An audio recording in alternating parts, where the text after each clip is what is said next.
मेरो घर आँगनको डिलमा बसेर डाँडापारी के होला कस्तो होला भनेर सोच्ने म आज त्यही डाँडापारीको सुन्दर र रमणीय ठाउँतर्फ जाँदै थिएँ। नजिकै भए पनि यहाँसम्म आइपुग्न भने निकै समय लाग्यो। रसुवा जिल्लामा पर्ने लाङटाङ भ्याली नेपालको सबैभन्दा लोकप्रिय ट्रेकिङ गन्तव्यहरूमध्ये एक हो। हिमाल, खोला, जङ्गल र तामाङ संस्कृतिको अनुभव दिलाउने यो यात्रा धेरैको रोजाइमा पर्ने गर्दछ। त्यही यात्रालाई रमाउँदै, थाक्दै र नयाँ अनुभवहरू बटुल्दै हामी लाङटाङ भ्याली र क्यान्जिनरीतर्फ लागेका थियौँ। आउनुहोस्, हामीसँगै यो यात्रामा निस्किनुहोस्। सधैँ साथीहरूसँग मात्र घुम्न जाने म यो पटक भने आफ्ना दाजुभाइ र दिदीसँग गरी हामी 4 जना यात्रामा निस्किएका थियौँ। हाम्रो यात्राको सुरुवात काठमाडौँको नयाँ बस पार्कबाट बिहान करिब 6:40 बजेतिर भयो। यात्रा गर्दै हामी करिब 1-2 बजेतिर स्याफ्रुबेसी पुग्यौँ। हाम्रो ट्रेकिङ यात्रा भने स्याफ्रुबेसीबाट सुरु भएको थियो। स्याफ्रुबेसीदेखि करिब 30-35 किलोमिटरको पैदल यात्रापछि क्यान्जिन गुम्बा पुग्न सकिन्छ। स्याफ्रुबेसी पुगेपछि तातो तातो मिठा डोनट्स खाँदै हामी पैदल यात्रामा निस्कियौँ। पहिलो करिब 1 घन्टा जति बाटो सडक नै थियो। त्यसपछि भने बिस्तारै उकालो सुरु हुन थाल्यो। माथिबाट बग्दै आएको लाङटाङ खोलाको सङ्गतमा हामी अगाडि बढिरहेका थियौँ। खोलाको छङछङ आवाज सुन्दै, गफिँदै र रमाउँदै जाँदा कहिले पहिरो आइपुगेको थाहा नै भएन। त्यहीबाट हामीले बास बस्ने होटलको बुकिङ पनि गरिदियौँ। हुन त हामी पिक सिजनमा गएका थिएनौँ, तर पनि होटल बुक गरेर निर्धक्क हुँदै अगाडि बढ्दै गयौँ। करिब 1 घन्टाको हिँडाइपछि हामी हाम्रो आज बास बिसाउने ठाउँ ब्याम्बो पुग्यौँ। हेर्दा अलिक एकान्त र डरलाग्दो ठाउँ जस्तो देखिए पनि त्यहाँ पुगेर खोलाको सुमधुर आवाज सुन्दा दिनभरिको थकान एकैछिनमा हरायो। त्यहाँ जम्मा 3वटा होटल रहेछन्। अफ सिजन भएकाले पालै पालो होटल सञ्चालन गरिँदो रहेछ। हामी लगभग 50 जना जति यात्रु त्यहाँ थिए। बास बस्न भने सबै होटल प्रयोग गर्न मिल्ने रहेछ, तर खाना खानको लागि सबैजना सञ्चालनमा रहेको एउटै होटलमा जम्मा हुने रहेछन्। दिउँसोको हिँडाइपछि हामी आफ्नो कोठामा सामान राखेर केही बेर आराम गर्यौँ र साँझ तातो तातो खाना खाएर भोलिको यात्राको तयारी गर्न हामी चाँडै सुत्न गयौँ। यहाँ बेलुकाको खाना, बसाइ र बिहानको खाजा गरी प्रति व्यक्ति 1500 रुपैयाँ परेको थियो। तातो पानी भने असीमित पाइन्थ्यो, तर बिजुली थिएन। त्यसैले यहाँ आउने योजना छ भने पावर ब्याङ्क साथमा ल्याउन नबिर्सिनुहोला। बिहानको खाजा खाइसकेर लगभग 6:50 तिर हामी फेरि यात्रातर्फ लाग्यौँ। आजको दिन भने अलि कठिन हुनेवाला थियो, किनकि हाम्रो गन्तव्य लाङटाङ भिलेज थियो, जहाँ पुग्न करिब 10-11 घन्टा जति लाग्ने अनुमान गरिएको थियो। हिँडेको केही समयमै एउटा सुन्दर पुल आयो। त्यहाँबाट लाङटाङ खोलाको दृश्य निकै मनमोहक देखिन्थ्यो। केही पर पहिरो गएको ठाउँ पनि रहेछ, त्यसैले त्यो भाग सकेसम्म छिटो पार गरेर हामी अगाडि बढ्यौँ। केही बेरमै एउटा टी हाउसमा पुग्यौँ, जहाँ हिजो बासमा सँगै बसेका केही साथीहरू आराम गरिरहनु भएको रहेछ। त्यहीबाट फेरि सँगै यात्रा सुरु भयो। पदयात्राको सबैभन्दा रमाइलो क्षण नै यही लाग्छ। बाटोमा नयाँ साथीहरू भेटिनु, चिनजान हुनु र गफिँदै अगाडि बढ्नु। यसरी कुरा गर्दै हामी रिम्ची पुग्यौँ। सुरुमा दिउँसोको खाना लामा होटेलमा खाने योजना थियो, तर भोक खासै नलागेकोले हामीले रिभर साइड पुगेर खाना खाने निर्णय गर्यौँ। त्यसका लागि रिम्चीको होटेलका दाइलाई फोन गरेर 8 जनाको खाना अर्डर गरिदिन अनुरोध गर्यौँ। हामी 4 जना र बाटोमा भेटिएका 4 जना साथीहरू गरी 8 जनाको टोली फेरि यात्रामा लाग्यो। केही बेरमै लामा होटेल पनि पुगियो। बाटोभरि माथितिर सामान पुर्याएर फर्किँदै गरेका खच्चडहरू देखिन्थे। हेर्दा दृश्य रमाइलो देखिए पनि उनीहरूले बोकेको भारी देख्दा मन भने अलि खिन्न हुन्थ्यो। घाम चर्कदै थियो। बिहानको खाजाको ऊर्जा पनि बिस्तारै सकिँदै गइरहेको थियो।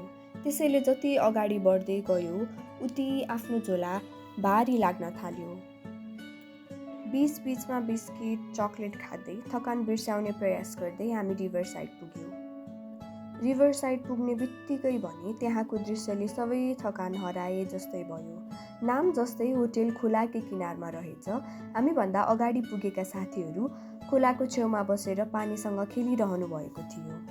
सायद हरेक कुरा आफै अनुभव गर्नुपर्छ भन्ने बानीले होला, झोला राखेर केही बेरमै म पनि खोलातिर पुगेँ। यत्रो गर्मीमा अब खुट्टा पानीमा डुबाएर मजाले बसिन्छ भन्ने लागेको थियो, तर खोलाको पानी यति चिसो रहेछ कि हामी मध्ये कसैले पनि 10 सेकेन्डभन्दा बढी खुट्टा डुबाएर राख्न सकेनौँ। खाना तयार हुन अझै समय रहेकाले हामी केही बेर त्यही रमायो। पछि खाना पाकेको खबर पाएपछि खाना खायो। खाना निकै स्वादिष्ट थियो र प्रति व्यक्ति 500 रुपैयाँ परेको थियो। हामी खाना खाँदै गर्दा लाङटाङतर्फ जाँदै गरेका खच्चडहरू देखिन्थे। कसैले खाद्यान्न बोकेका थिए भने कसैले पदयात्रीहरूका झोला। मेरो दाइ, दिदी र भाइको यो पहिलो ट्रेक भएकाले उहाँहरूलाई झोला बोकेर केही गाह्रो भइरहेको थियो। त्यसैले हामीले आफ्नो 3वटा झोला पनि खच्चड मार्फत पठाउने निर्णय गर्यौँ। खाना खाएर केही बेर विश्राम गरेपछि फेरि यात्रातर्फ लाग्यौँ। रिभर साइड हुँदै वुडल्यान्ड पार गरेर हामी लाङटाङ खोलासँगै अगाडि बढिरह्यौँ। बाटोमा आउने पुलहरू पार गर्दै हामी घोडा तबेला पुग्यौँ। घोडा तबेलासम्म पुग्दा बाटो केही समथर भयो। लगातार उकालो चढेर थाकेको शरीरलाई त्यो समथर बाटोले केही राहत दियो। त्यहाँबाट अगाडि बढ्दै जाँदा टाढाबाट लाङटाङ भिलेज देखिन थाल्यो। गाउँ देखिएपछि उत्साह झन् बढ्यो र पाइला पनि छिटो चल्न थाल्यो। तर यात्रा अझै सकिएको थिएन। केही बेरपछि फेरि एउटा लामो उकालो आयो। त्यो पार गरेपछि भने थाङछ्याप पुगियो। मौसम चिसो हुँदै गइरहेको थियो, त्यसैले त्यहाँको एउटा होटेलमा बसेर चिया र चाउचाउ सुप खायौँ। त्यही समयमा ठुलो पानी परेकाले करिब 45 मिनट जति हामी त्यही आराम गर्यौँ। त्यही हामीले पछाडि छुटेका साथीहरूलाई पनि फेरि भेट्यौँ।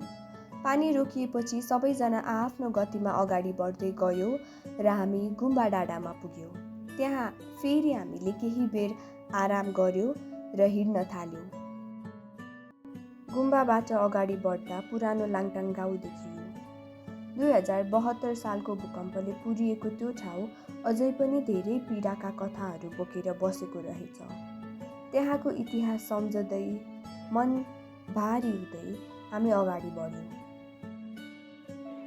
र करिब 4:20 हामी लाङटाङ भिलेज पुग्यौँ। खच्चड मार्फत पठाएका झोलाहरू पनि त्यहीँ भेटियौँ।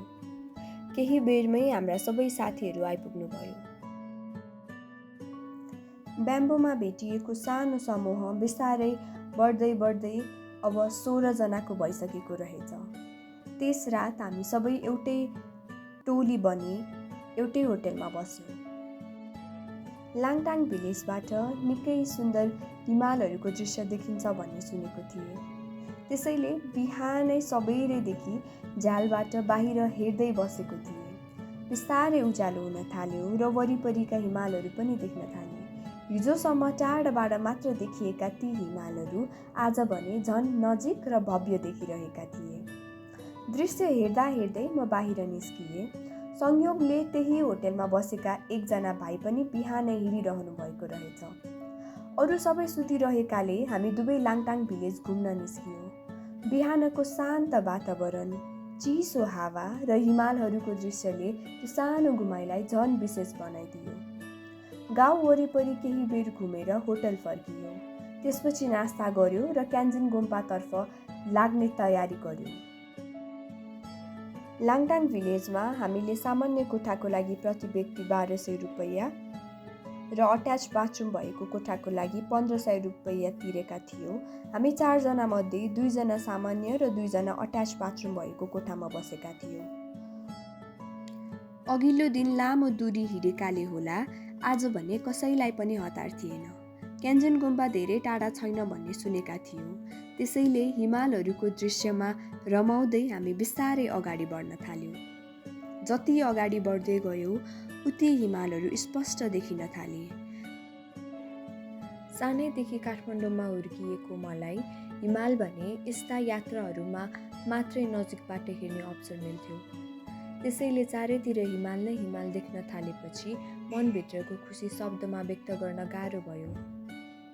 र मोबाइललाई अब ज्याकेटको खल्तीभित्र मात्रै सीमित राख्न पनि सकिएन। कहिले फोटो खिच्दै, भिडियो बनाउँदै र कहिले दृश्यलाई आँखामै कैद गर्दै हामी अगाडि बढिरह्यौँ। हामी अब 3000 मिटरभन्दा धेरै माथि पुगिसकेका थियौँ। त्यसैले बीचबीचमा पानी पिउँदै, मुखमा लसुन चपाउँदै, गफ गर्दै र हाँस्दै हामी अगाडि बढिरह्यौँ। क्यान्जन गुम्बा जति नजिकिँदै गयो, हिमालहरू पनि उति नै नजिकिँदै गए जस्तै लाग्थ्यो। झन झन दृश्य सुन्दर र मनमोहक बन्दै गइरहेको थियो। 3 घण्टामा पुगिन्छ भनिए पनि हामीलाई भने करिब 4 घण्टा लाग्यो। कोही छिटो, कोही ढिलो हिँड्ने भएकाले अन्त्यमा क्यान्जन गुम्बामा पुगेर हामी फेरि सबैजना एकै ठाउँमा भेला भयौँ। हामी ठुलो समूह भएकाले हामी एउटै होटलमा बस्ने निर्णय गर्यौँ र त्यहाँ हामीलाई प्रति व्यक्ति 1000 रुपैयाँमा कोठा, बेलुकाको खाना र बिहानको नास्ता दिने व्यवस्था मिल्यो। होटलमा सामान राखेर खाना खायो। दिउँसोको खानाको खर्च 600 रुपैयाँ परेको थियो। खाना खाएर फ्रेस भएपछि हामी क्यान्जन गुम्बा घुम्न निस्कियौँ। त्यहाँ पुगेर हामीले शेर्पा ड्रेस पनि लगायौँ। त्यसपछि भने हामी क्यान्जन आइस लेक घुम्न गयौँ र फर्किँदाखेरि याक चिज फ्याक्ट्री पनि हेर्न गयौँ। क्यान्जन गुम्बाको मुख्य गुम्बा भने पुनर्निर्माणको क्रममा रहेछ, त्यसैले भित्र गएर घुम्न पाइएन। तर होटल वरिपरि घुम्दै गर्दा त्यहाँको शान्त वातावरणले मन निकै आनन्दित बनायो। घुम्दै गर्दा मौसम पनि बिस्तारै परिवर्तन हुन थाल्यो। सुरुमा सामान्य बादल लागेको जस्तो लागेको थियो, तर केही बेरमै साना साना हिउँका कणहरू खस्न थाले। जीवनमा पहिलो पटक आफ्नै आँखा अगाडि हिउँ परिरहेको देख्दा कस्तो अनुभूति भयो भन्ने शब्दमा बयान गर्न निकै गाह्रो छ। टिभी र सामाजिक सञ्जालमा मात्र देखेको हिउँ पहिलो पटक आफ्नै आँखा अगाडि परिरहेको देख्दा मनको खुसी लुकाउनै सकिएन। हामी सबै बालबालिका जस्तै खुसी भएका थियौँ। कसैले भिडियो खिच्दै, कसैले फोटो खिच्दै र कसैले हातमा परेको हिउँ समात्ने प्रयास गर्दै त्यो क्षणलाई भरपुर रमाइरहेका थियौँ। हिमालहरूको काखमा बसेर पहिलो पटक हिउँ परेको अनुभव गर्नु त्यो यात्राको सबैभन्दा विशेष क्षणहरूमध्ये एक बन्यो। भोलिपल्ट भने बिहानै क्यान्जनरी चढ्नुपर्ने भएकाले हामी धेरै अबेरसम्म बाहिर बस्न सकेनौँ। हिमालहरू, त्यो दिनको हिउँ र भोलिको उत्साह मनमै बोकेर हामी चाँडै सुत्न गयौँ। क्यान्जन गुम्बाबाट 3वटा मुख्य गन्तव्य पुग्न सकिन्छ: क्यान्जनरी पिक 1, पिक 2 र सेरगोरी। सेरगोरीमा हिउँ परेर आधा खुट्टासम्म जमेको भन्ने कुरा सुनेका थियौँ र हामीसँग क्र्याम्पोन जस्ता आवश्यक सामग्री पनि थिएनन्। त्यसैले हामीले क्यान्जनरी जाने निर्णय गर्यौँ। हुन त बिहान 5 बजे नै उठेका थियौँ हामी, तर तयार हुन र नास्ता गर्न समय लाग्दा हामी करिब 6:30 बजे मात्रै हिँड्न थाल्यौँ। सुरुदेखि नै ठाडो उकालो चढ्नु पर्ने थियो, तर माथिबाट देखिने दृश्यको कल्पनाले नै हामीलाई उत्साहित बनाइरहेको थियो। सायद त्यही उत्साहले होला उकालो भए पनि पाइला रोकिएनन्। हिँडेको करिब 1.5 घण्टापछि भने हामी क्यान्जनरी पिक 1 मा पुग्यौँ। समुद्री सतहबाट 4300 मिटर माथि रहेको क्यान्जनरी पिक 1 मा पुगेपछि भने शब्दले बयान गर्नै नसकिने अनुभूति भयो। हिजोसम्म तलबाट मात्र हेरिरहेको हिमालहरू आज भने आफ्नै आँखा अगाडि उभिए जस्तै लागिरहेको थिए। चारैतिर हिमालले घेरिएको त्यो ठाउँमा उभिँदा आफू संसारकै टुप्पोमा पुगे जस्तो, कुनै सपनाको संसारमा आइपुगे जस्तो महसुस भयो। त्यसपछि भने हामी फोटो र भिडियो खिच्न सुरु गरिहाल्यौँ। चारैतिर फर्केर हामीले जाने जति सबै पोज दिँदै फोटो र भिडियो खिच्न थाल्यौँ। हेर्दा हेर्दै त्यहाँ आधा घण्टाभन्दा बढी समय बितिसकेको रहेछ। अब पालो थियो क्यान्जनरी पिक 2 को। दाइ र दिदीलाई भने त्यहाँबाट अगाडि जान अलि असहज लागेकोले उहाँहरूले फर्कने निर्णय गर्नुभयो। म र भाइ भने अगाडि बढ्न तयार भयौँ। क्यान्जिन री पिक 1 सम्मको बाटो तुलनात्मक रूपमा सजिलो थियो, तर पिक 2 तर्फ भने स्पष्ट बाटो नै थिएन। अगाडि केवल ठाडो पहाड थियो। हामी हतार नगरी बिस्तारै अघि बढ्यौँ, बीचबीचमा आराम गर्दै, झोलामा बोकेका चकलेट र ड्राई फ्रुट्स खाँदै अगाडि बढिरहेका थियौँ। जति अगाडि चढ्दै गयो, हिमालहरू उति नजिकिँदै गएको महसुस भयो। साथै अगाडिसम्म नदेखिएका नयाँ नयाँ दृश्यहरू पनि खुल्दै गए। त्यही क्रममा हामीले फर्कदै गरेका एक हजुरबालाई भेट्यौँ। त्यहाँ कुनै स्पष्ट बाटो नभएकाले उहाँ आफ्नो साथमा रहेको एउटा सानो औजारले पछाडि आउने पदयात्रीहरूलाई सजिलो होस् भनेर बाटो कोर्दै हुनुहुँदो रहेछ। सायद त्यो यात्राको सबैभन्दा मिठो सम्झना त्यही बन्यो। आफू शिखरमा पुग्नु ठुलो कुरा हो, तर अरूलाई पनि त्यहाँ पुग्न सजिलो बनाइदिनु झन् ठुलो कुरा रहेछ। त्यो दृश्य मनमा बोकेर हामी फेरि माथितिर लाग्यौँ र अन्त्यमा क्यान्जिन री पिक 2 पनि पुग्यौँ। त्यहाँ पुग्ने बित्तिकै सबै थकान हराए जस्तै भयो। अगाडि फैलिएका हिमालहरू, तल देखिने क्यान्जिन गोम्पा उपत्यका र चारैतिरको दृश्यले केही क्षणका लागि समय नै रोकिएको जस्तो लाग्यो। त्यो दृश्य आँखामा मात्र होइन, मनमै पनि गहिरोसँग बस्यो।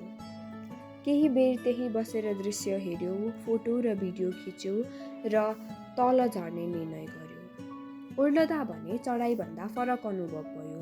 हामी चढेको बाटोभन्दा फरक बाटो हुँदै तल झर्यौँ। भोक र थकान दुवैले असर गर्न थालिसकेको थियो। तल झर्दा एकैछिनमा पुगेला जस्तो लागे पनि पाइला भने बिस्तारै मात्र चलिरहेको थियो। त्यो बेला मनमा एउटा अनौठो सोच आइरहेको थियो। काश मेरो शरीर प्वाक जस्तै हलुका भएको भए, वा कुनै पखेटा पलाएको भए यही हावासँगै सरर तल झर्न पाइन्थ्यो कि जस्तो लागिरहेको थियो। जेन तेन बिस्तारै ओह्रालो झरेर होटल पुग्यौँ। केही बेर आराम गरेपछि हामी फेरि तल झर्ने यात्रामा लाग्यौँ। लाङटाङ भिलेज पुगेपछि थुक्पा खायो र बाटोमा याकको दही पनि खायो र घरका लागि कोसेली भनेर छुर्पी किन्यो। त्यसपछि हिँड्दै हामी रिभरसाइड पुग्यौँ, जहाँ त्यो रात बस्ने योजना थियो। रिभरसाइड त्यही ठाउँ थियो जहाँ केही दिन अघि हामीले खाना खाएका थियौँ। होटलमा सामान राखेपछि म फेरि खोलातिर गएँ। चिसो हावा, खोलाको आवाज र कानमा बजिरहेको गीतसँगै केही बेर त्यही बसेर दिनभरको थकान बिर्सिए।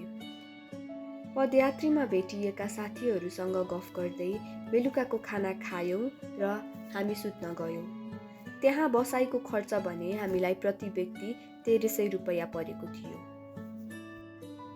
बिहान उठेर खाजा खाइसकेपछि भने हामी फेरि हिँड्ने यात्रामा लाग्यौँ।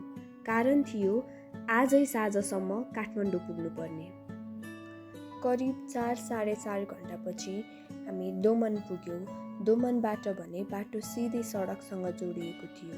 हामी सबै मनमा नै कुनै ट्रक भेटिए हुन्थ्यो भनेर आशा गर्दै हिँडिरहेका थियौँ। केही बेरमै भाग्यले साथ दियो। स्याफ्रुबेसीतर्फ जाँदै गरेको एउटा ट्रक देखियो। हामीले अनुरोध गर्यौँ र त्यसमै चढेर स्याफ्रुबेसी पुग्यौँ। स्याफ्रुबेसी पुगेर हामीले 1 बजेको इभी माइक्रोको टिकट काट्यौँ र काठमाडौँ फर्कियौँ। सधैँ मोबाइलको स्क्रिनमा मात्र देख्ने लाङटाङलाई यसपटक मैले 5 दिनसम्म जिएर फर्कने अवसर पाएँ। सुरुमा यो केवल एउटा यात्रा जस्तो लागेको थियो, तर फर्किँदा महसुस भयो यो केवल एउटा गन्तव्यसम्म पुग्ने यात्रा थिएन, यो त धेरै सुन्दर अनुभवहरूको सङ्गालो रहेछ। कहिलेकाहीँ हामी कुनै ठाउँलाई त्यसको दृश्यका लागि सम्झिँदैनौँ, बरु त्यहाँ भेटिएका मानिसहरू, सँगै बिताएका पलहरू र बाटोमा भएका साना साना कुराहरूका लागि सम्झिरहन्छौँ। लाङटाङले पनि मलाई यस्तो धेरै सम्झनाहरू दिएर पठाएको छ। आज यात्रा सकिए पनि त्यहाँको चिसो हावा, हिमालहरूको शान्त मौनता र बाटोमा भेटिएका मुस्कानहरू अझै पनि मनमा कतै बाँचेका छन्। सायद यही नै यात्राको सबैभन्दा सुन्दर पक्ष हो, जहाँ बाटोले थकाउँछ त्यही बाटोले जीवनभरका सम्झनाहरू पनि बनाइदिन्छन्। यो यात्रालाई अझ रमाइलो, सहज र सुन्दर बनाउन साथ दिने सबै दाइ दिदी र साथीहरूलाई मनैदेखि धन्यवाद। र अन्त्यमा यदि तपाईँहरू पनि कहिले लाङटाङ जाने सोचमा हुनुहुन्छ भने मौका मिल्दा एकपटक अवश्य जानुहोस्। लाङटाङबाट यति नै। फेरि अर्को यात्रामा भेटौँला। धन्यवाद।